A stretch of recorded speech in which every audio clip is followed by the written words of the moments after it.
Meu nome é Natália Salazar E eu sou a Renata Schmidt. e esse é o podcast Pátria Amada Criminal. Voltamos em 2026 também. Ui! Continuamos aqui. Continuamos aqui, continuamos muito empolgados para ouvir o final dessa história, Renata. Verdade, Então gente. vamos já imediatamente. Sem mais delongas, sem churumelas. Sem churumelas, sem delongas, sem decurtas, vamos. Vamos, gente. Se você tá chegando aqui agora, essa é a parte 2 de um episódio iniciado semana passada, ou anteontem, se você é nosso apoiador, porque os apoiadores recebem os episódios mais cedo. Então, recomendamos que você volte um app para entender a história inteira. Todas as fontes utilizadas para a criação desse roteiro estão descritas na parte 1. Se você ouviu a parte 1 tem muito tempo e esqueceu, ou se você não tá afim de voltar um episódio, porque é um direito seu, né? Quem somos nós para te dizer o que fazer? Não tem problema. Eu vou fazer um breve resuminho do que teve, mas é breve mesmo, tá? Em 1977, a pequena cidade de Circleville, em Ohio, foi envolta em mistério devido ao envio de centenas de cartas anônimas manuscritas que acusavam o superintendente escolar Gordon Massey de manter casos extraconjugais com motoristas de ônibus do distrito escolar. Uma dessas motoristas era uma mulher casada chamada Mary Gillespie. As cartas, que eram bem agressivas, super ameaçadoras, eram enviadas principalmente para Mary, acusando ela de manter um relacionamento com o Gordon, detalhando a rotina dela e ameaçando os filhos dela. Apesar da Mary negar qualquer relação além de uma estritamente profissional com o Gordon, as correspondências continuavam sempre anônimas, o que foi criando um clima de desconfiança e desconforto na cidade, né? Com o tempo, o marido da Mary, o Ron Gillespie, também passou a receber cartas que incentivavam ele a confrontar e até matar a Mary e o Gordon, né? Eles tiveram que conversar e tal, obviamente teve um impacto no relacionamento, né? E a situação escalou quando centenas de cartas e cartazes foram espalhados pela cidade, expondo publicamente as acusações e até envolvendo a filha adolescente do casal, a Tracy, que, segundo o autor das cartas, também estaria tendo um caso com o Gordon. Sim. O Ron e a Mary tentaram investigar a identidade do autor das cartas por conta própria com a ajuda da irmã do Ron, a Karen Sue Freshour, e o marido dela, o Paul Freshour. O grupo chegou a suspeitar de um colega de trabalho rejeitado pela Mary chamado David Longberry, e depois deles confrontarem o David indiretamente, escrevendo cartas para ele também, as cartas cessaram temporariamente. Em agosto de 77, depois de um telefonema suspeito, o Ron saiu de casa armado para confrontar o autor das cartas e ele morreu num acidente de carro cercado de circunstâncias bem estranhas, que incluíam um disparo recente de uma arma que nunca foi explicado, a bala também nunca foi encontrada, e o fato de que o Ron, que não bebia, ter sido encontrado com o dobro do limite legal de álcool no sangue. É o equivalente a 5 drinks. O caso foi oficialmente tratado como um acidente, mas as cartas retornaram, agora acusando a Mary e o Gordon de envolvimento na morte do Ron. Depois de algum tempo, o assédio cessou novamente e 2 anos depois, em 79, o Gordon se divorciou e assumiu publicamente um relacionamento com a Mary, reacendendo dúvidas sobre a autoria das cartas e se o verdadeiro responsável por todo o terror psicológico seria punido ou não. E assim, gente, antes de eu retomar a história, eu já quero reforçar, tá, que na minha humilde opinião, independentemente de qualquer coisa, 2 erros não fazem um acerto, né? É uma coisa que nessa sociedade polarizada às vezes a gente esquece. Então, o fato da Mary estar ou não tendo um relacionamento extraconjugal com o Gordon não torna justificável o assédio e a perseguição que ela e a família dela sofreram. Claro que não, até porque ela tinha filhos, né? Sim, principalmente, né, se a gente levar em conta que as ameaças contidas na carta também envolviam pessoas que não tinham nada a ver com a história, inclusive a filha dela, né? Porque assim, mesmo que você odiasse a Mary, se você quiser fazer algum tipo de justiça, você tem que pensar que ela é uma mãe de 2 crianças e que essas crianças também têm vidas e que elas não têm absolutamente nada a ver com a vida sexual da mãe.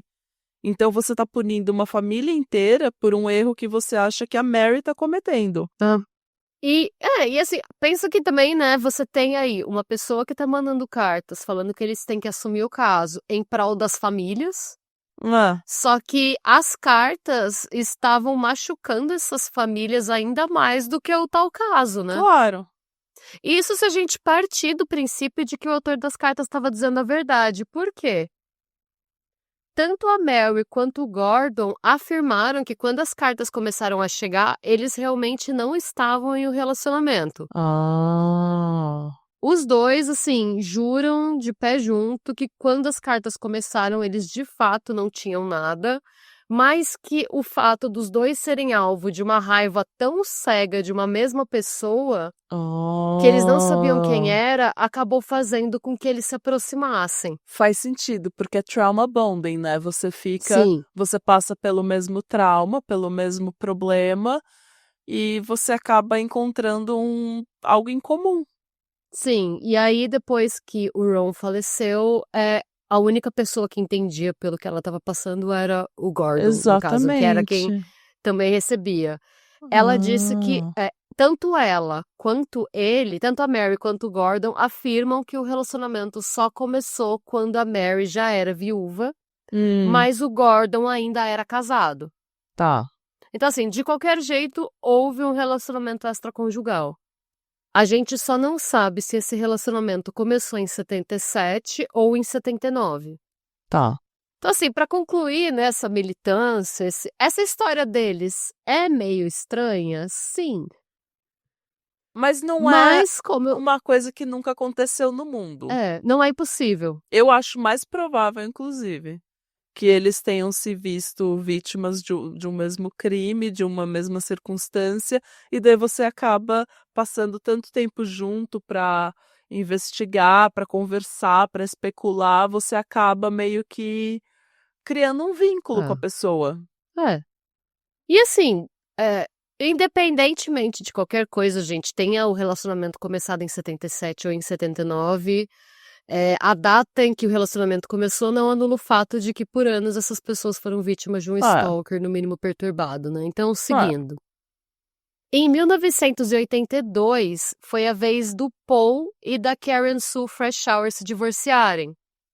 E mais um escândalo tomou conta de Circleville quando a Karen Sue revelou ter sofrido violência doméstica durante boa parte do casamento, a ponto dela ter ficado com os 2 olhos roxos e precisado ir para o hospital da Pontus, né, em algumas ocasiões Meu diferentes. Deus.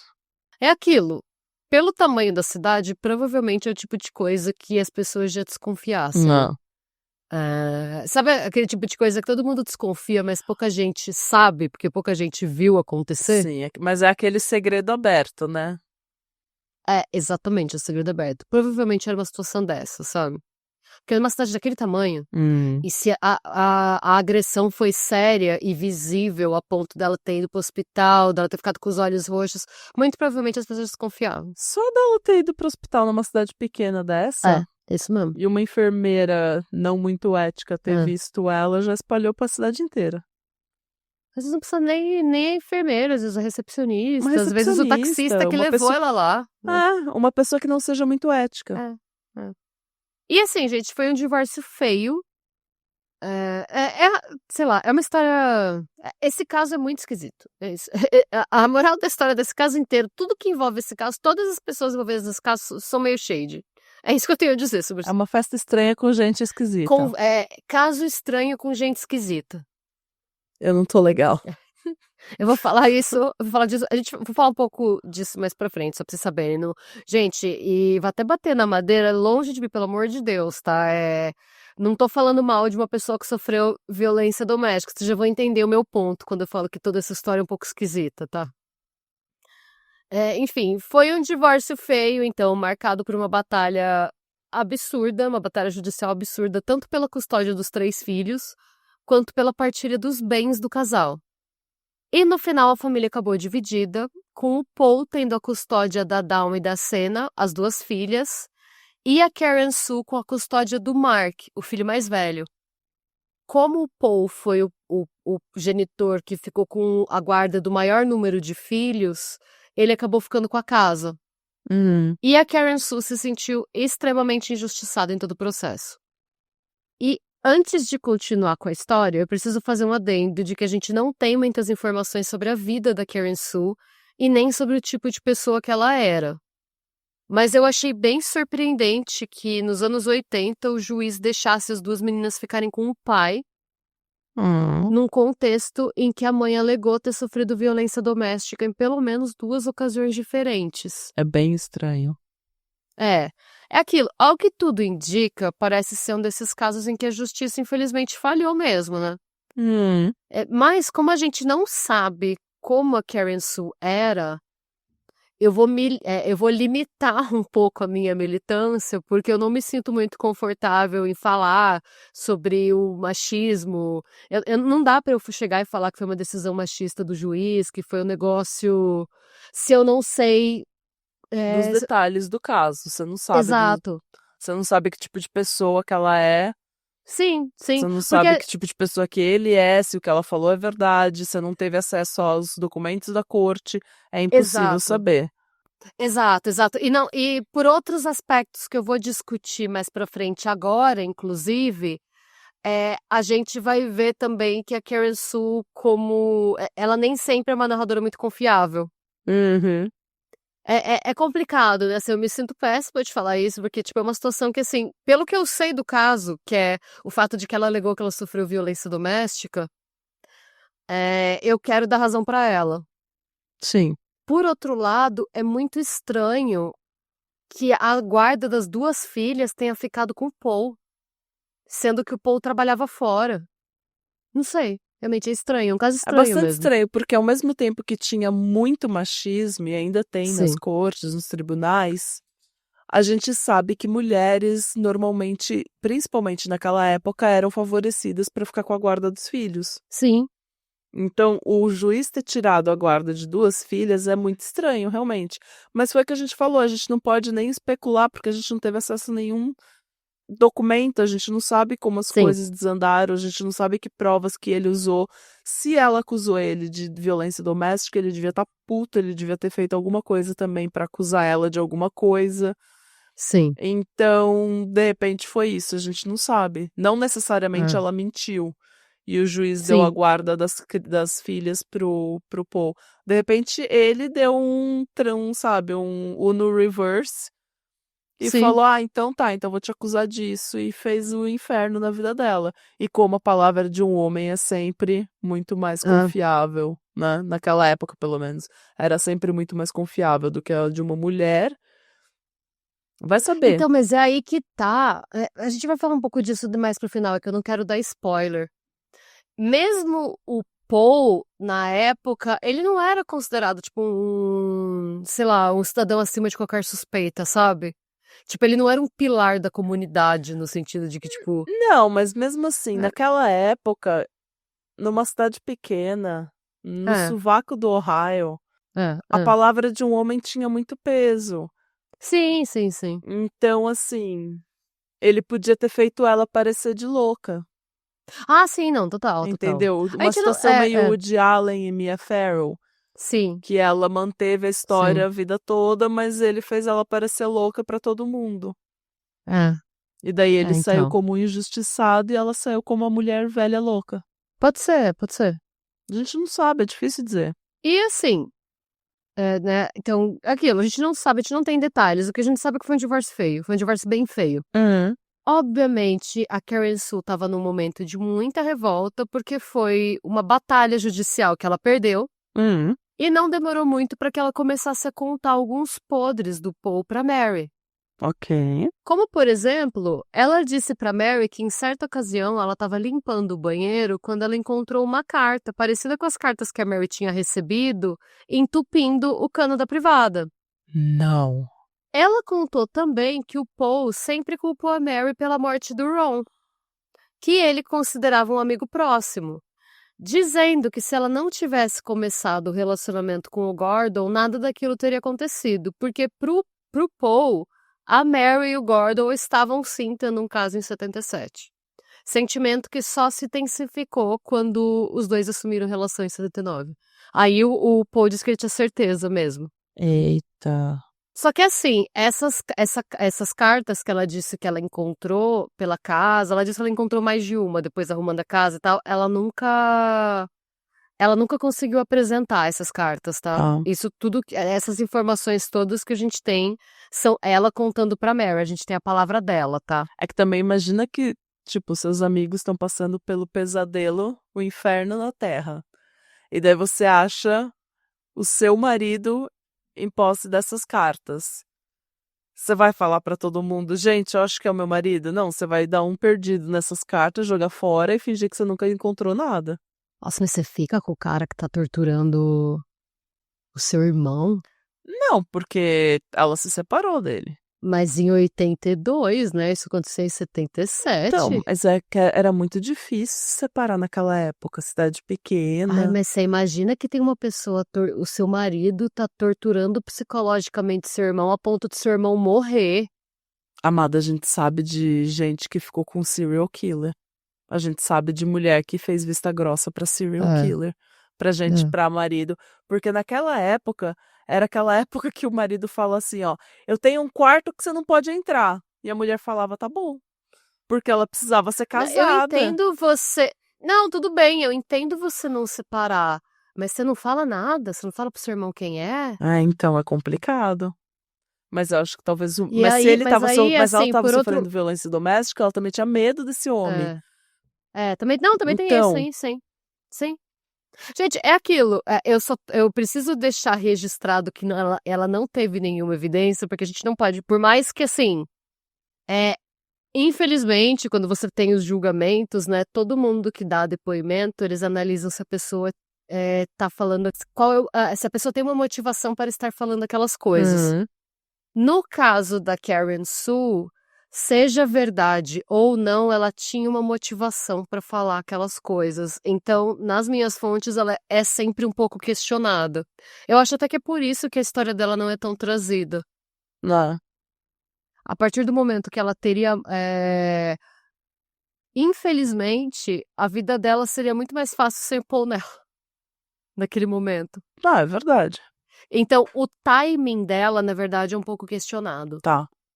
Em nenhum momento eu questiono o fato dela ter sofrido violência doméstica, tá? Eu acho que ela sofreu mesmo. Mas eu fico pensando se não é um daqueles casos que o casal tá junto há muito tempo e se odeia. Sim, pode ser também. Não sei, mas não sei. Ou talvez não. Não sei, é o que eu falei. Quando a gente chegar no final, vocês vão ver por que que eu tô jogando esses questionamentos. Tá. Não tenho nada contra a Karen Sue, tá, gente? São questionamentos que a gente precisa levantar, porque nesse caso a gente não tem certeza de nada, tá? Sim. Eu sei que, coincidência ou não, mais ou menos nessa época do divórcio, né, em 82, as cartas voltaram.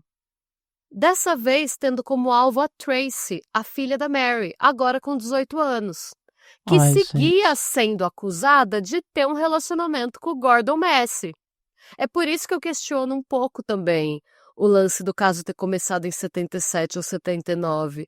O fato de, por exemplo, é por isso que eu questiono a possibilidade, né? Eu levanto a possibilidade de ser verdade que o caso começou depois, porque eu não consigo imaginar a Tracy e a Mary tendo caso com o Gordon ao mesmo tempo. Não, claro, que nojo. Mas eu acho que Então, a Trace. Mas a Trace teve um caso com o Gordon. então eu imagino que não. Então, Então, assim, se a pessoa da carta mentiu sobre a Trace, ela pode estar mentindo sobre a Mary. Esse é sim, meu único ponto. sim. Enfim, então, dessa vez a Trace era o alvo das cartas, e a Trace começou a ser acusada de ter um relacionamento com o Gordon Massey. Até porque a Mary já tava em um relacionamento com ele, né? E aí? Hum. Tipo, a pessoa fala, você está tendo um relacionamento com o Gordon Massey? Sim. E ela, sim, claramente. A gente já assumiu pra cidade inteira. Keep it up. Ah. E aí, então, o autor das cartas fez o quê? Começou a encher o saco da Trace. Tá. E aí, numa repetição do mesmo ciclo iniciado em 77, as cartas se tornaram cartazes. E numa ironia extremamente cruel do destino, agora era a Mary que acordava de madrugada para rodar a cidade, removendo os cartazes da rota dela de ônibus para poupar a filha de ver aquele tipo de obscenidade. Ai, gente. É. E aí a gente chega no dia 7 de fevereiro de 1983, quando a Mary saiu para sua rota de costume e encontrou mais um cartaz. A gente não sabe ao certo se ela perdeu esse cartaz quando ela acordou de madrugada, se ela perdeu de vista, ou se naquele dia ela não conseguiu acordar para procurar, porque eu não consigo imaginar. Sim, você tem que acordar todo dia antes do sol nascer pra você sair pela cidade Ficar rodando. vendo se tem algum imbecil Ah, difamando sua filha pela cidade. pois é. Enfim. Ela. Tipo, a gente não tem essa informação, né? Se o cartaz foi colocado, tipo, depois, a gente não sabe. Eu sei que era um trecho particularmente vazio do trajeto, não tinha casa, não tinha ninguém que pudesse ter, tipo, visto necessariamente alguém instalando nada lá. Nesse trecho vazio tinha um grande cartaz dizendo as coisas, dizendo coisas horríveis sobre a Tracy, e aí a Mary parou o ônibus, desceu e foi tirar o cartaz. Tá. Quando ela encostou no cartaz, ela percebeu que ele estava preso em alguma coisa, era como se fosse uma caixa de madeira com alguns fios. Como ela ainda estava no corre e ela não podia demorar demais, ela achou melhor levar a caixa e o cartaz junto com ela para o ônibus e estudar aqueles itens depois quando ela chegasse em casa. Para ela, era como se a caixa tivesse alguma pista. Ela pensou, gente, se até agora a gente, de repente, tem alguma digital, alguma coisa, não sei. O que que era essa caixa? Nesse dia, a ética de trabalho salvou a vida da Mary Gillespie, tá? Porque quando ela chegou em casa, ela levou a caixa para a entrada da garagem e tentou abrir essa caixa. A tampa estava colada. Quando ela conseguiu descolar a tampa, ela tomou um susto, porque a caixa continha um revólver de calibre 25, mantido de pé por um pedaço de isopor, e ela estava envolta por um pedaço de arame que ligava o gatilho ao cartaz. A princípio, ela achou que fosse tipo uma arma falsa, mas ela achou melhor levar tudo aquilo para a polícia de qualquer jeito, né? Ela só Claro. levou a caixa. E quando ela chegou na delegacia, a polícia confirmou que a arma era real, estava carregada, e que se a Mary não tivesse visto a caixa e se ela tivesse só puxado o cartaz, Ela teria tomado um que era o que ela tiro. estava fazendo, ela estaria morta. Ah, Gente, a gente. foto dessa caixa vai estar nas imagens de apoio do episódio também, para os nossos apoiadores. Basicamente, se ela puxasse o cartaz, o arame ia puxar o gatilho. E ela ia tomar um tiro no peito. No peito ou no rosto, dependendo da altura dela. Nossa, gente. Pois é. Se ela tivesse puxado nela, ela tinha morrido mesmo. Eu não tenho que. Ainda mais no trecho, um trecho vazio, não tinha nada. O socorro teria demorado muito para chegar. A armadilha foi devidamente periciada e a arma analisada. O número de série tinha sido parcialmente raspado, mas não o suficiente para impedir a perícia de recuperá-lo. O número de registro levou os investigadores a uma loja de armas em Columbus, onde ela foi comprada por um homem chamado Wesley Wells. O Wesley foi interrogado e informou ter vendido a arma para o supervisor dele no ano anterior, um residente de Circleville chamado Paul Freshour. Tá vendo? É. Eu falei que esse filho da puta podia estar envolvido. Pois é. Um telefonema ao trabalho do Paul revelou que ele não foi trabalhar no dia 7 de fevereiro, alegando que ele precisava do dia para fazer alguns reparos em casa, o que lhe dava tempo e oportunidade para instalar a armadilha na rota da Mary. Que filho da puta. O Paul foi preso preventivamente em 25 de fevereiro de 1983 pela tentativa de assassinato de Mary Gillespie, crime do qual ele se declarou inocente, tá? Ah, inocente meu cu, né? Ao ser interrogado, ele afirmou ter comprado a arma do Wesley. Ele confirmou, né? Ele falou, comprei realmente a arma do Wesley, mas ele afirmou que quando ele voltou de uma viagem de férias em janeiro daquele ano, ele percebeu que a arma dele tinha desaparecido. Aí ele não contactou a polícia, ele resolveu simplesmente fingir que nada aconteceu e voltar a trabalhar. Então, foi exatamente o que a polícia perguntou para ele. Ele respondeu que ele não reportou o roubo antes porque ele desconfiou que um membro da família dele tivesse roubado a arma e ele não queria comprometer essa pessoa. É sua obrigação reportar É. uma arma roubada, amado. Pois é. A polícia ainda tentou, né, fazer a boa e perguntar se ele poderia revelar a identidade desse membro da família, mas ele se recusou a responder. Muito amigo, né? Muito amigo. Ai, tô fazendo. Você tá fazendo isso pra quem? Pra salvar a honra do Ron? Guarda essa informação, que a gente vai falar disso mais pra frente. O Paul Freshour fez o teste de polígrafo em pelo menos 3 ocasiões diferentes e falhou nas 3. Surpresa.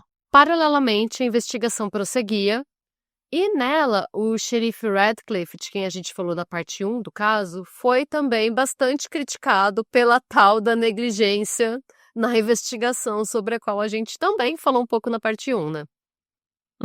Só para refrescar um pouco a memória de quem ouviu a parte 1 faz tempo ou decidiu que não queria ouvir porque não quis voltar, enfim. O xerife Dwight Radcliffe foi também responsável por investigar o acidente automobilístico sofrido pelo Ron Gillespie, o marido da Mary, que aconteceu em 19 de agosto de 77. Naquela noite, por volta das 10 horas, o Ron recebeu um telefonema e foi ouvido pela Tracy discutindo com alguém no telefone. Quando ele desligou o telefone, ele avisou para ela que ele ia atrás do autor das cartas, pegou a arma, saiu de casa e não voltou. A perícia indicou que ele perdeu o controle do carro e bateu numa árvore quando ele perdeu a entrada que ele sempre pegava para voltar para casa. Uma análise da arma revelou que ela foi disparada uma única vez, mas a bala e o local do disparo nunca foram encontrados. E a autópsia revelou o equivalente a pelo menos 5 drinks no organismo dele, muito embora ele não bebesse, né? Isso a gente falou no resumo também. E vamos lembrar, né, gente? Quem que estava na cena do acidente quando a polícia chegou? O Paul Freshour. O Radcliffe, na ocasião do acidente, não só conversou normalmente com o Paul, como comentou com o Paul que ele considerava o acidente suspeito, né? Sem nem pensar em perguntar pro Paul o que ele estava fazendo ali. Essa é uma coisa que ninguém se pergunta, né? Como que ele ficou sabendo do acidente? Sim, por que ele estava ali antes da polícia? Então, por quê? Não sabemos. Cada um. A gente não sabe nem se ele não estava no carro. Sim. A gente não sabe, a gente realmente não sabe. Até porque a gente vale lembrar que a gente está falando de 1977, não era tão fácil localizar as pessoas como é hoje, né? Você tinha que ligar na casa das pessoas. Você tinha que ir, tipo, pra casa ou achar um orelhão pra ligar, né? Não era uma coisa tão fácil assim. Quando o Paul já estava sob custódia da polícia, o xerife Radcliffe deu para ele cópias das cartas e pediu que ele copiasse as cartas em folhas de papel, palavra por palavra. O intuito, segundo o xerife, seria de comparar as duas amostras para verificar o quão parecidas as duas caligrafias eram. E eu já tô vendo a sua cara, eu já sei que você percebeu. Mas o xerife não. Porque aparentemente ele não sabia que nesse tipo de análise você não dá para o acusado as amostras que ele tem que copiar. Porque se você dá para ele as amostras, ele pode mudar a letra. Sim.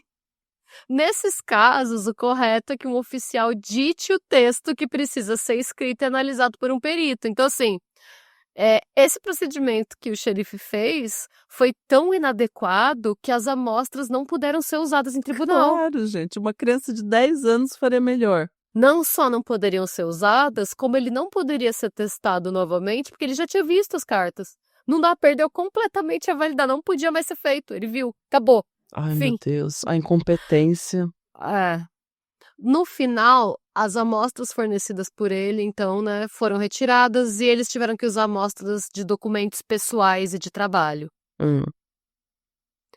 Outra evidência importante que o xerife Radcliffe ignorou foi o depoimento de um colega motorista da Mary, que procurou a polícia afirmando ter visto um homem loiro saindo de um El Camino laranja ou amarelo próximo ao local onde a armadilha foi instalada alguns minutos antes da Mary chegar. E a descrição desse carro correspondia à do carro do irmão do David Longberry, que foi aquele primeiro cara que eles acusaram. Sim.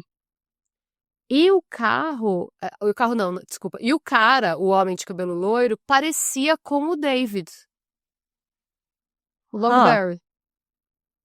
O Longberry tinha sido o primeiro suspeito da Mary do Ron Gillespie, e se essa pista tivesse sido investigada, é possível que algumas tragédias futuras tivessem sido evitadas, mas a gente vai falar disso mais pra frente. Segura essa informação. Eu falo, esse caso tem muitas camadas. O Paul Freshour pagou uma fiança e pôde aguardar o julgamento em liberdade. Nesse meio tempo, ele optou por se internar em uma clínica psiquiatra. O que muitos acreditam ter sido uma estratégia da defesa dele, porque os advogados tentaram num primeiro momento, alegar inocência por motivo de insanidade. tá. Mas esse pedido foi rescindido pelo juiz. Às vezes eu fico tão insana aqui dentro de casa que eu monto uma armadilha meticulosamente pensada e preparada.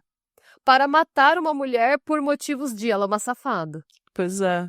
Eu fico tão insana que eu meticulosamente armo uma armadilha aqui na cozinha de casa. Eu fico tão insano pensando na vida sexual de uma mulher que não tem nada a ver comigo, nada a ver comigo, que ela precisa morrer.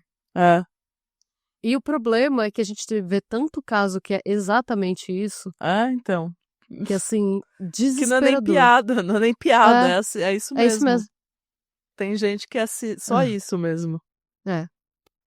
O julgamento durou 12 dias, nos quais 39 das mais de 1.000 cartas recebidas pela cidade foram usadas. 1.000 cartas, Natália. 1.000 cartas, gente. Manuscritos, você consegue imaginar escrever 1.000 cartas? Eu não consigo.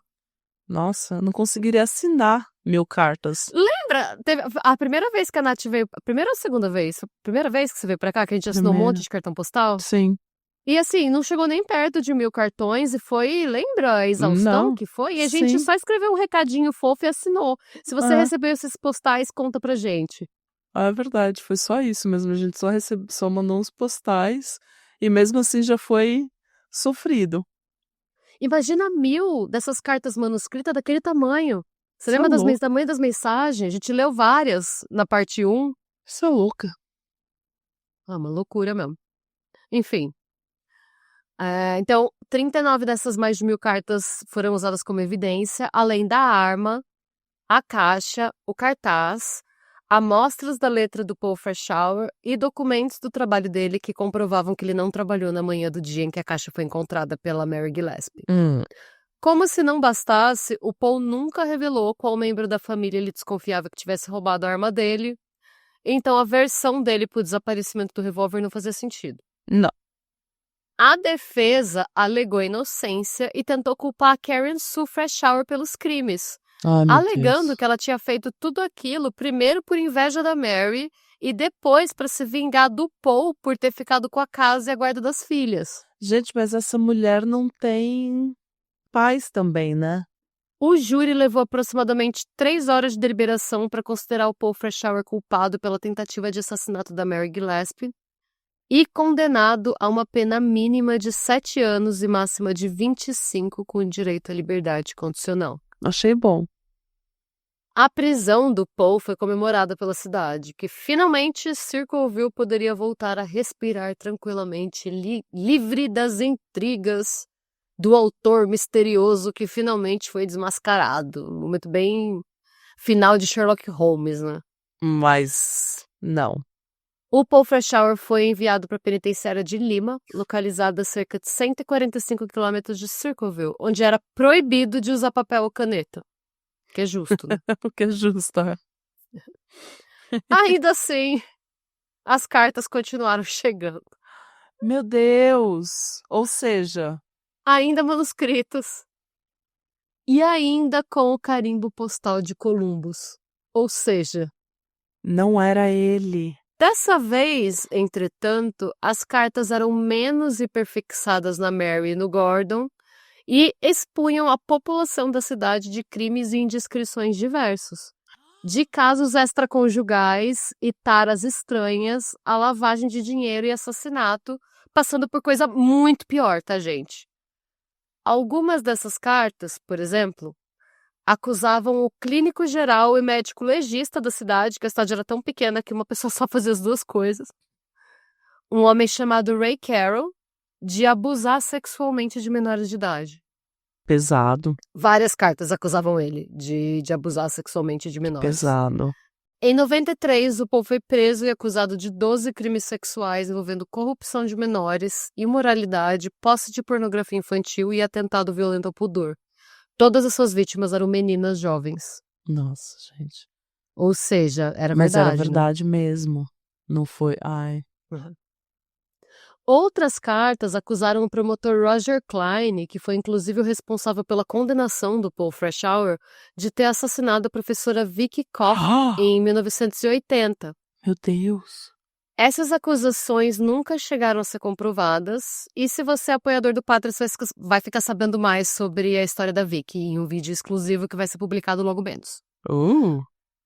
Esse é, até hoje, a gente tá gravando esse episódio em 2025, o único caso de homicídio não solucionado da história da cidade. A Vicky Koch. Ou seja, foi ele.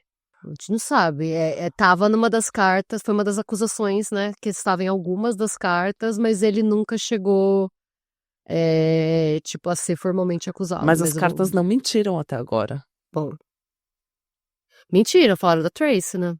Mas a gente Que até não onde sabe. a gente sabe. A gente não sabe, realmente. Verdade, a gente não sabe. Bom, por mais que fosse extremamente improvável que o Paul Freshour fosse o autor das cartas, porque ele estava preso. Sim. E as cartas estavam ainda chegando, né, com o selo postal de Columbus. Ainda assim, o xerife Radcliffe pediu que ele fosse colocado em confinamento solitário, sem nenhum acesso ao mundo exterior. Visitantes foram proibidos e a correspondência foi monitorada. E durante esse período, as cartas não só continuaram chegando, como pareciam aumentar em volume e abrangência. Nas semanas que se seguiram ao confinamento solitário dele, mais de 100 cartas foram recebidas não só em Circleville, mas também em outras cidades da região central de Ohio. Sempre manuscritas e sempre com o carimbo de Columbus. Gente, essa pessoa precisa de um terreno pra carpir. Precisa de um exorcismo. Ela precisa montar uma bancada de porcelanato, igual precisa o fazer um pedreiro biscuit, Cícero. precisa fazer um bordado, precisa, tipo, bordar tapete, sabe? Fazer uns tapetes. Fazer um... sei lá, qualquer coisa. Faz um origami, fazer uns origami. Qualquer coisa, não sei. Depois dele servir 7 anos da pena dele, o Paul Freshour se tornou elegível para liberdade condicional em 1990. Nas semanas que antecederam a audiência dele, as cartas aumentaram consideravelmente de volume. E ele acabou tendo o pedido de liberdade condicional negado por ainda ser considerado de alguma forma responsável por aquilo. Mas, gente, esse homem não tá...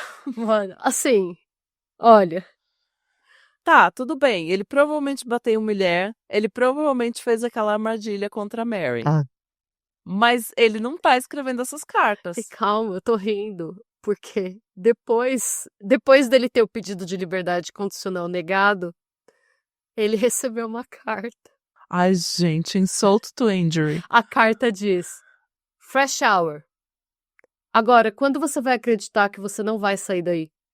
Gente, que audácia. Eu te disse há 2 anos, quando a gente arma pra eles, a gente arma pra eles. Você não escuta, ninguém te quer aqui fora. Ninguém. The joke's on you. Haha. Que em tradução seria, você é uma piada. Haha. Não fale para ninguém dessa carta. Eu vi o jornal. Grande notícia. Ótimo. O xerife amou. Haha. Você acredita agora? Acredita? Mano! No decorrer dos anos, várias investigações foram feitas dentro e fora da cadeia e nunca foi possível determinar se o Paul Freshour era de alguma forma o responsável pelo envio das outras cartas. Em determinado momento da sentença, ele chegou a compilar um relatório de 162 páginas sobre as cartas enviadas pela cidade que ele pediu que fosse encaminhado para o FBI. Ele achava que ia ajudar na investigação. A resposta da polícia foi que o culpado já estava preso. Em outra ocasião... gente, assim, falando sério, se esse maluco for inocente, ele é a pessoa mais injustiçada da história. Se não foi ele, dá muita dó, né? Eu tô rindo porque pode ter sido ele, entendeu? Mas ao mesmo tempo eu tô me sentindo muito ruim, porque se não foi... Esse cara só tomou no cu, não, velho. esse caso é muito complexo, esse caso tem muitas camadas, assim, por um lado... Por um lado, se foi ele, ele é uma pessoa horrível. Por outro, se não foi, esse maluco é o Jó 2.0, sabe? Tipo, se não foi ele não fez a parada, ele foi preso. E aí, quando ele vai preso, né, obviamente, a esposa dele ficou com a guarda dos 3 filhos, a esposa dele ficou na casa, ele perdeu tudo.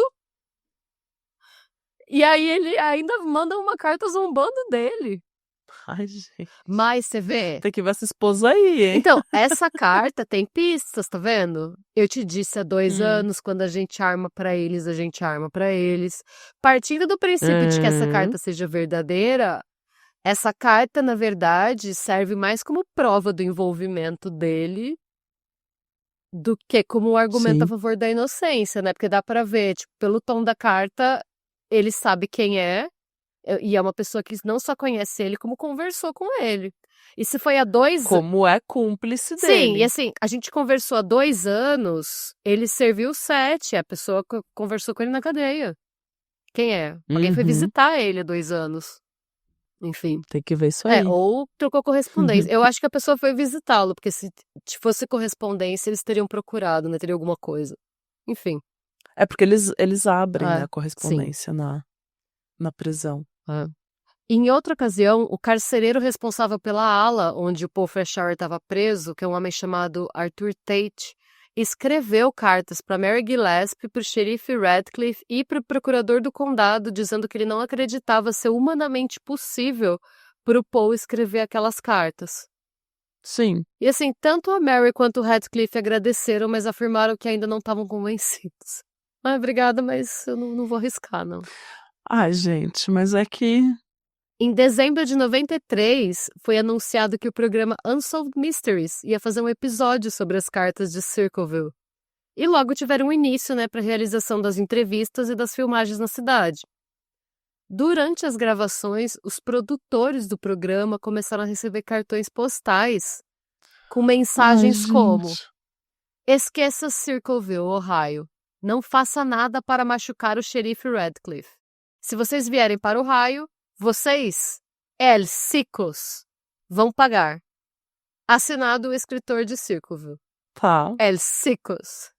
Tá bom. Ai, meu Deus. Pra começar que tá gramaticalmente errado. Tá é tudo Los errado. Sicos. É. Tá tudo errado. Tá tudo errado. Pra começar que tá tudo Sicos. errado nesse episódio. Tá tudo errado. Nada tá certo Gente, desde o esse caso é início. muito... Esse caso é muito esquisito. É muito esquisito. É caso estranho com gente esquisita. Eu não tô legal, não aguento mais birita. Nem carta. Nem carta. E assim, todos os produtores receberam vários postais com essas mensagens, ninguém se importou e a história foi pro ar mesmo assim, em Claro. 11 de novembro de 94. Ótimo. Ainda assim, o autor das cartas não foi identificado.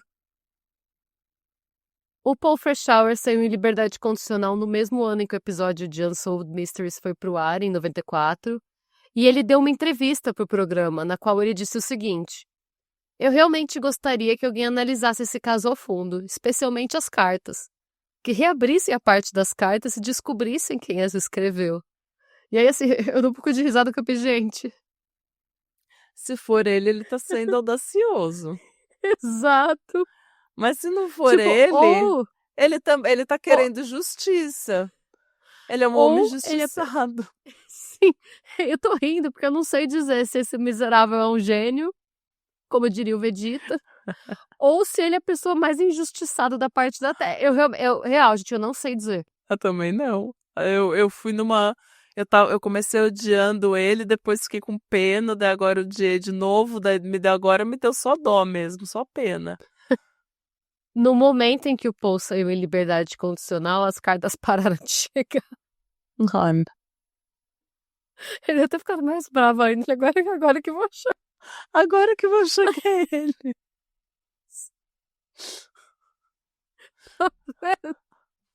Ai, que bosta, cara. Ele não consegue ganhar. Nada do que esse cara faz dá certo.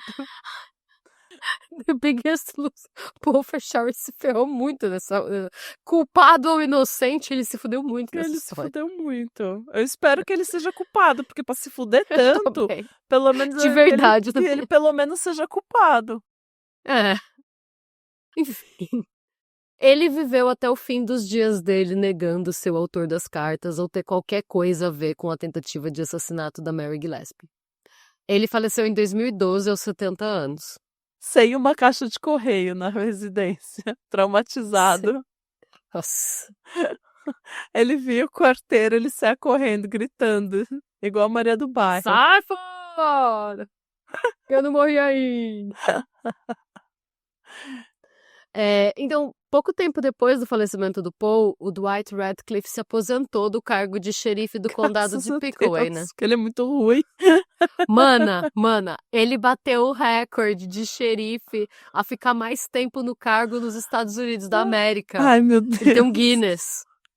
Perfeito. Ele assumiu o cargo em 1965. Ele Cara, saiu em 2013. mano, ele, tipo, ele era incompetente Até- demais pra ser movido dali.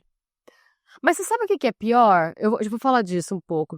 Ele, no total, ele ficou 48 anos no cargo. Carai. E depois que ele aposentou, ele nunca mais comentou o caso, tendo se recusado a falar sobre as cartas até o dia da morte dele, em maio de 2020, aos 87 anos.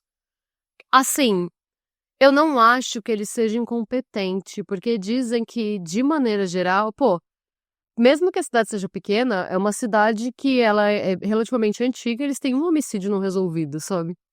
Não, e ele, pra você ficar 48 anos no cargo, é óbvio que você vai cometer alguns erros, é óbvio que você vai ter Sim. alguns acertos. Não tem como ter uma carreira perfeita em 48 anos. Nem a Madonna Sim. conseguiu isso, gente. A Madonna teve flops também.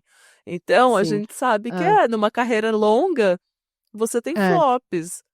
A gente tá brincando aqui, mas não necessariamente ele é uma pessoa incompetente. 48 anos no cargo, de repente ele fez muita coisa boa nesses 48 anos. Então, e uma das análises desse caso que eu vi diz uma coisa que ficou muito na minha cabeça, que eu acho que pode ser verdade. Todas as minhas fontes, em todos os trechos das minhas fontes, em que eles conversam com pessoas que conheceram o Radcliffe, o que dizem que foi o erro dele é que, assim, falam que ele sabia que foi o Paul, muito provavelmente desde a época do acidente. E que ele estava tão seguro na culpa do Paul que ele não se preocupou com evidência, com coleta de evidência. Tipo, ele não se preocupou em amarrar o caso de uma forma que fosse facilitar o trabalho da promotoria. Porque ele achou que ia ser fácil colocar no Paul. Não, e porque ele tinha certeza, tipo, o lance dele ter ignorado o depoimento do colega da Mary Gillespie, que Sim. viu outra pessoa no... Ele nem foi olhar, porque na cabeça dele a Uhum. solução já estava ali. Tipo, porque na cabeça dele é aquilo. Eu conheço essas pessoas há décadas. Eu sei que foi ele. Sim. Eu conheço ele desde que... Ele me dá trabalho desde que ele estava na escola. Ele faz Uhum. isso, aquilo, desde que ele estava na escola. Eu sei quem ele é. Eu sei que ele é capaz disso. Então dizem que não foi tanto incompetência, foi um pouco de prepotência mesmo. Eu sei que foi ele. E é aquilo também, sabe quando você tá numa cidade muito pequena? Eu acho que também quem morou em cidade assim muito tempo meio que vai saber, já vai ter ouvido falar em caso assim. Às vezes existe esse raciocínio meio que em cidade pequena, tipo, o fulano, tipo, é o fulano, ele faz merdas assim desde sempre, mesmo se não foi ele que fez isso, ele fez outras coisas pelas quais ele merece pagar também. Tá. Meio que esse raciocínio de... Eu acho que Sim. quando você tá muito tempo numa comunidade muito pequena e que você conhece praticamente todo mundo da cidade, você acompanha as histórias, quando você tá muito perto do caso, não é por acaso que eles normalmente não deixam policiais investigarem casos que envolvem família próxima. Quando você tá Sim. muito perto de uma situação, você toma atitudes, por vezes, muito mais baseado num senso interno seu de justiça do que da lei, que é seu trabalho seguir. Sim. Então tem gente que desconfia que foi isso. Pode ter sido. Eu não Porque tinha pensado nisso, mas faz Ou sentido. não, mas também eu acho que você pode estar certo também, às vezes pode, porque como eu vi esse viés, eu fui desenvolvendo tudo pensando um pouco nisso, mas às vezes ele cometeu erros, ele tá numa fase ruim da vida dele. Gente, é o que eu tô falando. Uma carreira de 48 anos vai ter flops. Sim, porque Vai ter flops. ele não vai sair Nem falando todo pra todo mundo. mundo, caguei no caso mesmo. Às vezes ele Não, às claro. vezes na cabeça dele o cara era culpado, ou às vezes não, às vezes ele tá numa fase ruim, ignorou coisa que não devia ter ignorado, a gente não sabe. Não. Assim, eu procurei mais informações também sobre a Mary Gillespie e a Tracy Gordon, mas eu não encontrei mais nada, e eu acho isso um bom sinal.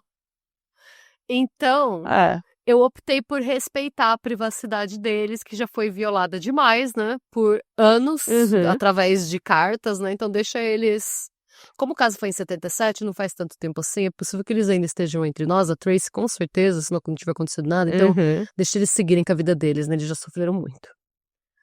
E no final eu te pergunto, dona Natália, quem era o autor dessas cartas? Eu vou revelar aqui pra você hoje, Renata, com exclusividade. Só pro seu canal aqui. Isso me lembra uma vez, foi a primeira vez, eu era criança, foi a primeira vez na minha vida que eu caí num clickbait, eu não sabia nem o que era clickbait, eu descobri nesse dia. Eu não lembro quantos anos eu tinha, mas se vocês procurarem no YouTube é capaz de vocês acharem. Foi um dia que eu não sei como eu consegui assistir o programa da Márcia Goldschmidt tarde. Porque eu não podia ver porque era contra o senhor, né? Enfim. Sim. Eu não lembro, na verdade, se a Márcia porque era contra o senhor ou se só era, tipo... Baixaria. É. Minha mãe não gostava que eu via porque ela falava que era É baixaria, tipo isso. mas eu via. Porque minha avó adorava uma baixaria. E aí, ela ficou o programa inteiro falando que ela ia mostrar uma coisa incrível, uma coisa surpreendente.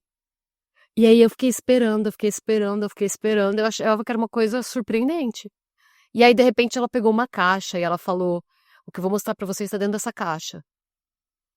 E a caixa ficou lá no programa mocota, ela vendo vários temas e a caixa lá, e eu fiquei o tempo todo, faltando 5 minutos pro programa acabar, ela me abre a caixa e é um pintinho de uma perna. E aí sai o pintinho pulando, o pintinho de uma perna. E eu olhando o pintinho perneta, e eu lembro que eu fiquei tão decepcionada. Mas quando eu era criança, eu não entendi o que tinha feito. Eu me senti lesada de alguma forma, mas eu não sabia explicar por quê, sabe? Eu não sei. Ai, minha garganta tá doendo muito. Eu perdi um pouco da minha inocência aquele dia. Foi triste. O Pinto Perneta, coitado. Como que ele se ciscava? Eu não vi, ele só saiu correndo. Ela só abriu a caixa e saiu pulando. Aí começaram a subir os créditos do programa. É o pintinho, não sei o quê. Aí subiram os créditos e acabou o programa. Eu fiquei lá, tipo. Eu tô me sentindo lesada.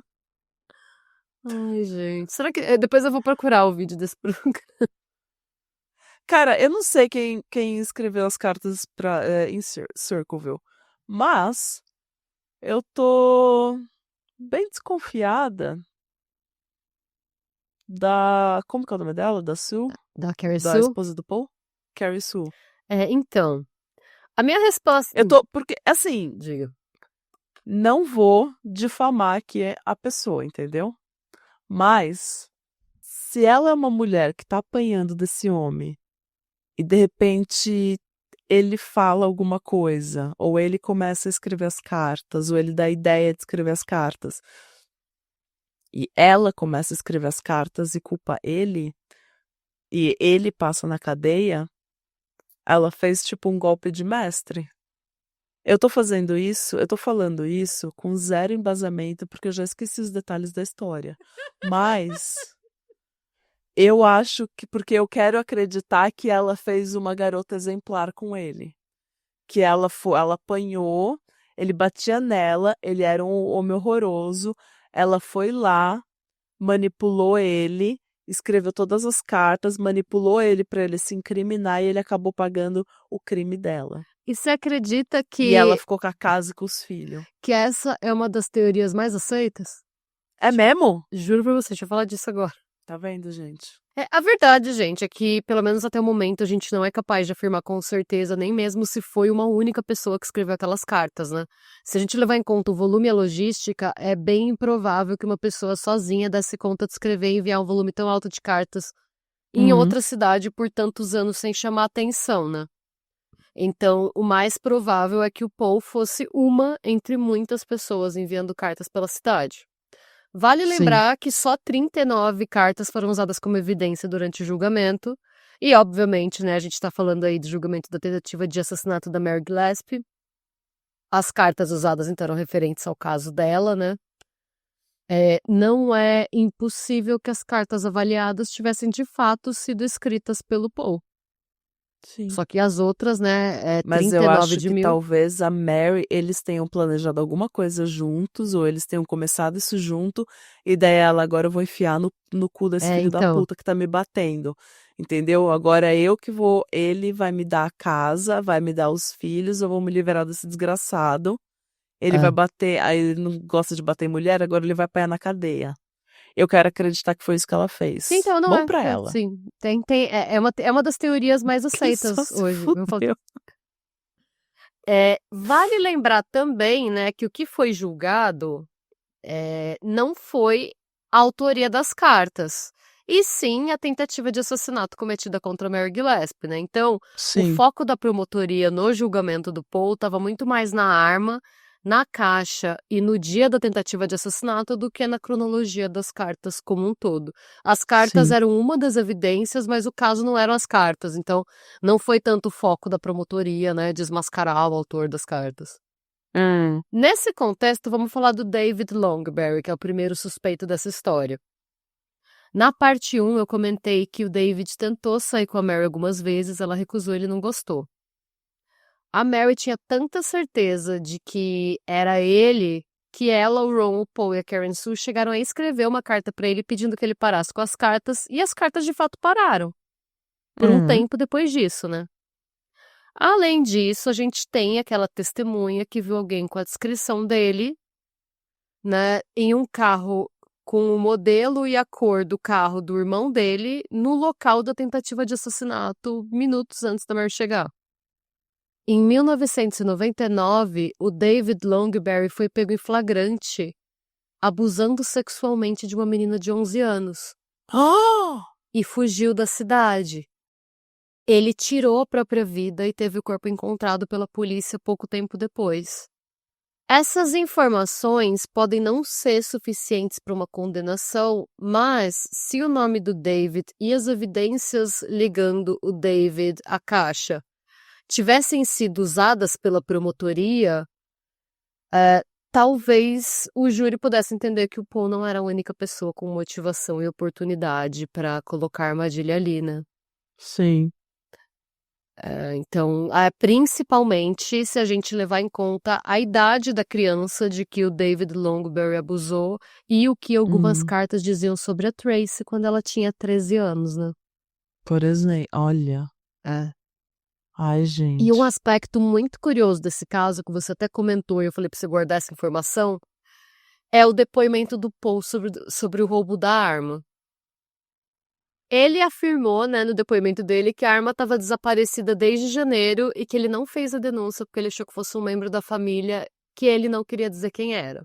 Ah, E essa versão dele parece. Sabe essas histórias que são tão mal contadas que elas parecem ruim demais pra ser mentira? sei. Porque ele podia ter dito que ele só não viu a arma, ele não sabia onde estava. A arma fica na garagem e eu não vi. Não sei se tá lá. Ou ele podia falar que ele perdeu a arma. Que ele não sei onde tá. Você tem essa arma é sua? Ah, eu comprei, não sei onde tá. Uhum. É muito mais simples e fácil jogar uma mentira dessa do que falar: "Ah, eu vi que sumiu quando eu voltei de viagem, mas aí eu achei que um parente meu tinha roubado e mas eu não quero falar que parente é". Não sei. Mas pensando nisso, a gente precisa falar sobre o Mark, o filho mais velho do Paul e da Carol Sue Freshour. O Mark era o único filho homem e uma das pessoas mais importantes da vida do Paul. Só que a relação ficou muito estremecida durante o divórcio, a ponto do Mark escolher morar com a Karen Sue. Não foi, tipo, como o Mark era mais velho, ele pôde escolher com quem ele queria ficar. As Uhum. meninas, o juiz deu a guarda das filhas pro Paul, e o Mark pôde escolher e ele quis ficar com a Karen Sue. Ele ficou muito decepcionado com o Paul no divórcio. E um dos jornalistas investigativos da equipe do Unsolved Mysteries, um homem chamado Martin Yent, ele alega acreditar que o Paul não reportou a arma porque ele acreditou que o Mark tivesse pegado a arma. Hum. E ele teria acreditado que o Mark pegou a arma porque a Karen Sue teria dito, como parte Ah, do plano dela, de ele chegou incriminar o porque Paul. ele ficou com a casa, né? Uhum. O que o Martin... E assim, gente, o Martin Yent, ele teve acesso aos arquivos do xerife Radcliffe sobre o caso para escrever o episódio de Unsolved Mysteries, né?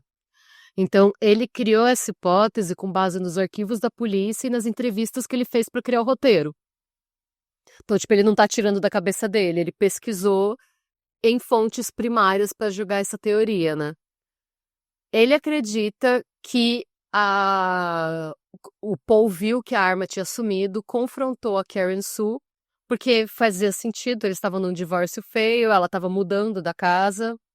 Ele perguntou para ela se ela tinha pegado a arma e ela teria dito que o Mark pegou. Quando ele foi questionado pela polícia, o que todo mundo que conheceu o Paul diz que ele daria um tiro na cabeça antes de acusar o Mark de qualquer coisa. Ele não teria... esse lance de tem um membro da família e eu não vou dizer quem é, só Tá faria vendo? sentido se a pessoa fosse o Mark. De acordo, né, com essa teoria do Martin Yent. O Yent alegou ter encontrado evidências também de que o novo namorado da Karen Sue dirigia um El Camino Amarelo e era um homem loiro. Assim, qual que é a teoria do Martin Yent? Ele diz que a Karen Sue estaria extremamente frustrada com o divórcio com o Paul e decidiu usar todo o ódio que ela já tinha contra a Mary Gillespie lá atrás contra ele. Assim, ela teria pegado a arma e, ao ser questionada pelo Paul, teria dito que o Mark teria pego o revólver, sabendo que o Paul nunca diria nem faria nada que incriminasse o Mark. Em seguida, ela teria montado a armadilha e pedido ajuda para o novo namorado para instalar no local e horário apropriados, em um dia em que ela soubesse que o Paul não ia trabalhar. Gente. A raspagem da arma teria sido mal feita de propósito. O intuito era ser tão mal feita que a polícia... Porque, imagina que... Isso eu também achei esquisito, esse detalhe. Como que você vai ter o trampo de raspar a arma e você raspa tão mal que dá pra você ver o número, né? Como argumentos para justificar essa teoria, ele usa tanto o depoimento do colega da Mary, né, quanto o álibi apresentado pelo Paul. O Paul alegou ter tirado o dia de folga para fazer reparos na casa dele, e ele foi visto fazendo esses reparos por diversas pessoas ao longo da manhã. Além disso, ninguém conseguiu colocar o Paul no local do crime no horário aproximado em que a arma foi encontrada, e as digitais dele não estavam nem na arma nem na caixa. Ela fez um garoto exemplar com esse homem. Ainda segundo essa teoria, a Karen Sue seria a única autora da tentativa de assassinato, enquanto as cartas estariam sendo escritas por ela, pelo David Longberry, e o Yent fala que ele acredita que teria um terceiro autor, que seria o William Massey, o filho adolescente do Gordon Massey. Ele não elabora muito como ele chegou no William, mas, em teoria, ele diz, né, que o William teria os motivos para fazer isso. Eu não consigo enxergar, e nas minhas fontes não tem nenhuma evidência que coloque o William em nenhum lugar desse caso. Ele mal é citado. Mas, como o Yent cita ele, eu imagino que deva ter algum material, alguma entrevista com o William que não é muito divulgada, porque se ele era adolescente na época, ele devia ser menor de idade ainda, né? Bom... Em 11 de setembro de 2002, o Mark Freshour foi encontrado sem vida no Scioto River, em Portsmouth, o Scioto River, a cerca de 97 quilômetros de Circleville. Ele usou uma arma de fogo para atirar a própria vida e quaisquer informações que ele pudesse ter sobre essa história se perderam com ele. Recentemente, essas cartas foram periciadas por duas profissionais com formações distintas. A profiler Mary Ellen O'Toole, do FBI, e a perita forense em documentos Beverly East avaliaram 98 das cartas e traçaram perfis psicológicos de quem elas acreditam serem os autores. A Mary Ellen O'Toole, que é a profiler, ela acredita que a autora das cartas é provavelmente uma mulher insensível, que se divertiu escrevendo as cartas. Ela pode ter um transtorno de personalidade, mas não é insana. Ela sabe a diferença entre o certo e o errado e escolhe o errado. A O'Toole acredita que ela é uma bully em seu dia a dia e se alimenta de intimidação. Ela também diz que a sintaxe utilizada nas cartas é estranha e artificial, e a leva a crer que a autora não tem muita educação formal, né, uma educação formal elevada. E o Paul Freshour tinha pós-graduação. Por conta disso, a Otu duvida que ele seja o autor, mas ao mesmo tempo ela não pode afirmar com certeza que não seja ele. Ela também acredita que o autor não se arriscaria armando uma armadilha em público. E que, por isso, o dispositivo encontrado pela Mary Gillespie foi colocado por alguém que não era autora das cartas. Já a Beverly East, que é a perita em cartas, né? Ela afirma que ela tem 100% de certeza de que o Paul Freshour é o autor das cartas.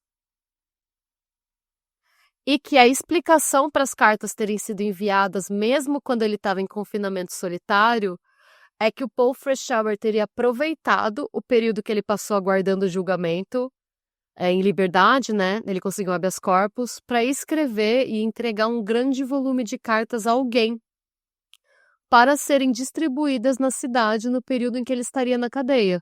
Ai, mas é... Mas você sabe o que é mais bizarro? Que essa possibilidade parece ter sido reforçada por um processo recentemente disponibilizado a uma pesquisadora que afirma que ela encontrou as impressões digitais do Paul Freshour em aproximadamente 12 cartas com carimbo postal de Columbus datadas do período que ele estava preso. Meu Deus! Eu procurei mais informações sobre esse estudo, mas eu não encontrei, tá? Essa informação ela é mencionada tanto na CBS News quanto no MysteryDelver.com, mas eles não detalham muito, eles só falam que esse estudo existe e que foi confirmado que as impressões digitais dele foram encontradas em 12 cartas que foram postadas quando ele já estava preso. E de Columbus, né? Ele estava a mais de 100 quilômetros de distância desses lugares, então não tinha como. Então acreditam que ele provavelmente escreveu, ele já devia ter algumas, partindo da teoria que é ele, obviamente é uma pessoa compulsiva. Sim. Ele já devia ter algumas cartas guardadas, até porque algumas das coisas que ele menciona que vazaram na época do julgamento foram crimes antigos, né? Então, acham que ele pegou as que ele já tinha, no período em que ele aguardou o julgamento, ele escreveu mais e que ele deixou com alguém de confiança. Sim. Pra continuar postando. Gente.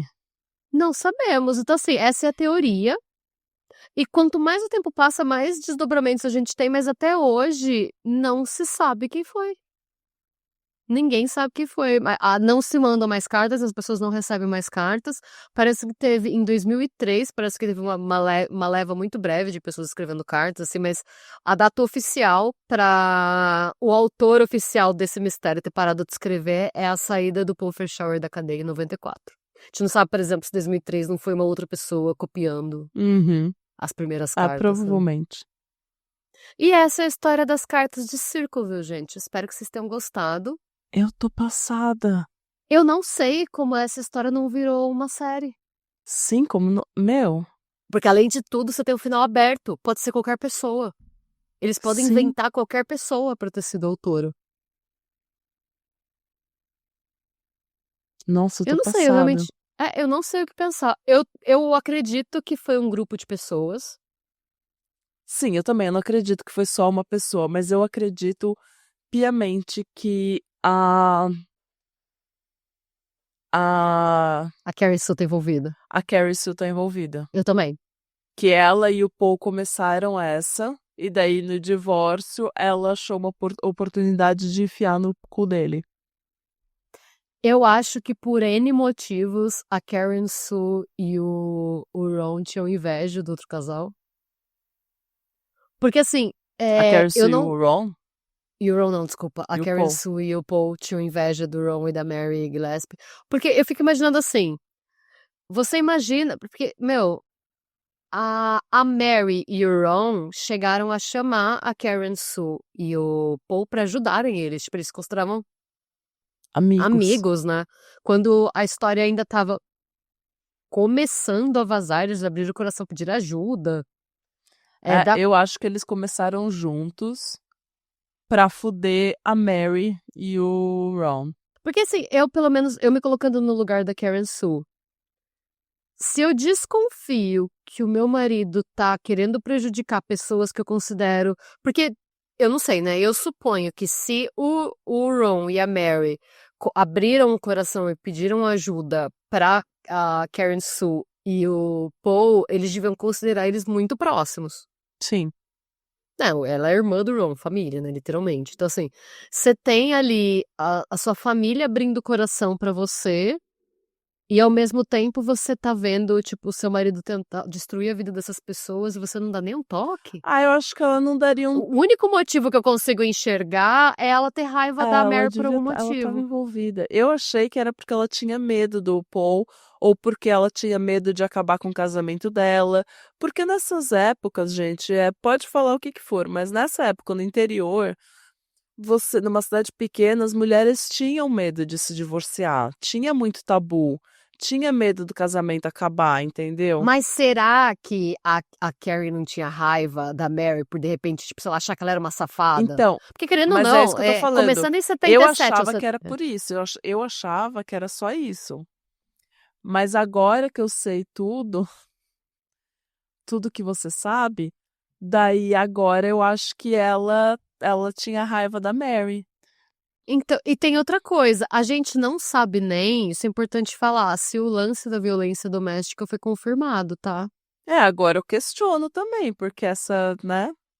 Porque se ela. Então, eu só tô levantando, eu tô levantando isso, gente, só por conta da questão do medo, tá? A gente não sabe se é verdade, porque isso só foi dito na época do Do divórcio. divórcio. E daí, se ela tá tentando destruir a vida do Paul, ela pode ter inventado isso também. Se ela é a autora das cartas, ou se ela é a autora de algumas cartas, ou se ela tá envolvida na armadilha contra a Mary, eu acho que ela. De repente, o Paul e ela tinham um relacionamento que era um relacionamento frio, bosta, e ela via a Mary e o Ron feliz. E daí, apesar Pode dela ser. tá traindo o Ron, eles eram uma família feliz, cartão postal, sabe? De que todo mundo Não, e admirava. às vezes, tipo, é a mina que tá traindo seu irmão, às vezes você tá puto com ela Às vezes só mesmo, tá. ela tá chifrando seu Então, às vezes irmão. só tá puto com ela mesmo. Ou, porque também vamos lembrar que são pessoas que cresceram É. juntas. Será que, tipo, também não é a questão do tipo, imagina, a Mary é. E, gente, assim, desculpa, tá? Eu não tô querendo. A gente não sabe, pode ser que a Karen Sue não tenha nada a ver com essa história. É só que eu acho muito estranho o fato de a guarda das filhas ir pro Paul, apesar dela ter alegado sofrer violência Eu doméstica. também acho estranho. Eu acho muito estranho. Mas enfim, vamos. Mas o que que acreditam, né? Tipo, o que que muita gente especula? Que, tipo, a Mary sempre. Você viu, a Mary era Uhum. lindíssima, né? A menina popular da escola, É. que você já não vai muito com a cara dela. Ela casa com seu irmão e está traindo seu E de irmão. repente era a Tipo, tá fazendo menina que, seu. tipo, a mulher que todo mundo admirava, mãe de 2 filhos, comercial de margarina, casal Às vezes o Paul tinha um perfeito. crush nela. Pela perseguição. Às Pode vezes o ter Paul sido queria. isso também. Às vezes a revolta do Paul era que o caso que ela tava tendo não era com É, ele. e a mulher tava, e a Carrie Sue tava com raiva que o marido tinha uma crush na Mary, Na esposa do irmão dela. que tava traindo o irmão dela. Eu quero acreditar. Eu acho que a Carrie Sue e o Paul começaram isso, e daí no divórcio ela ficou com raiva. De repente ele era violento contra ela mesmo, e daí ela viu Sim, uma oportunidade de se vingar dele e conseguiu, porque ele só se fudeu. sim, Então, ele foi a Maria do sim. bairro dessa história toda. É. E tem outra coisa, a armadilha parece que falhou. Hum.